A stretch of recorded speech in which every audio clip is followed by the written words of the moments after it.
Hello, precious ones. It's Auntie Sonia again, or Auntie S, whatever you want to call me. And we're talking, last couple of weeks, we have been learning a little bit about Harold and his purple crayon. And today we're going to talk a little bit more about him and learn more about who he is. And this is a picture for Harold's room.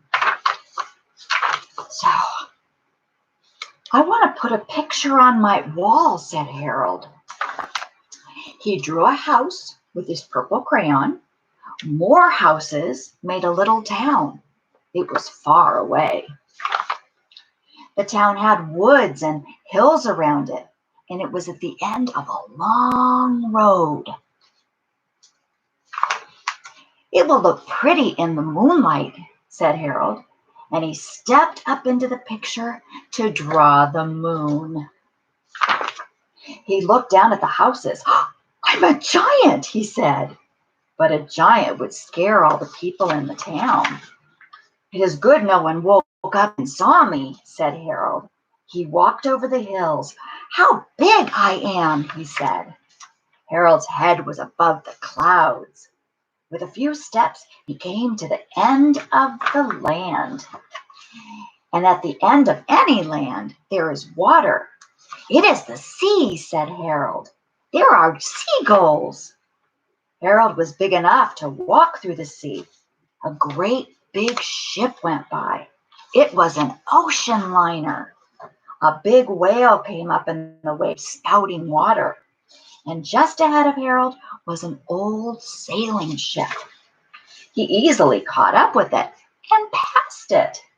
The sea ended against a steep hill. Harold needed some rocks to step on.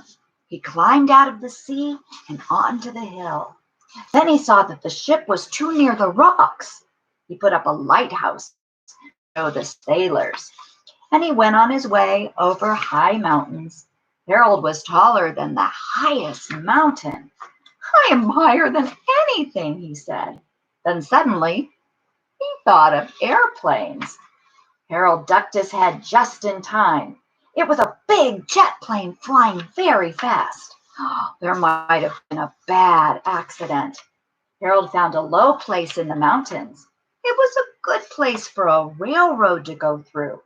It came out onto a long, flat field. Harold put some birds and flowers near the tracks. People like to see things from trains, he said. He went on drawing tracks and birds and flowers, and he had to keep looking out for trains. It was a big job for a small boy.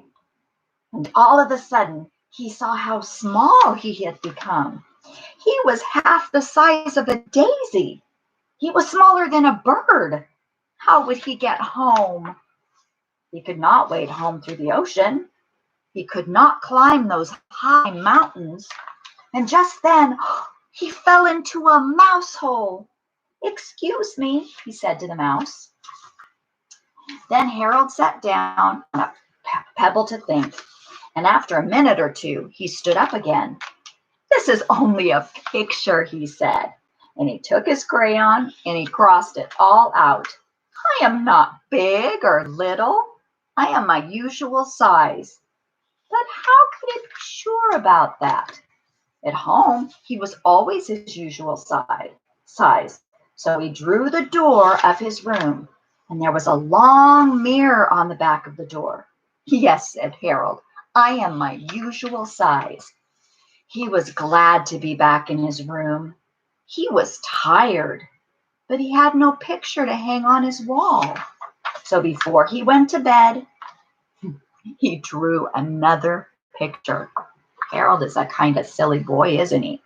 Well, next week we're going to read one more book about Harold and his purple crayon, and then we will look at some other things and some new books and new adventures. So I am really glad you've joined me again, and know that I do love you, and I hope to see you again next week.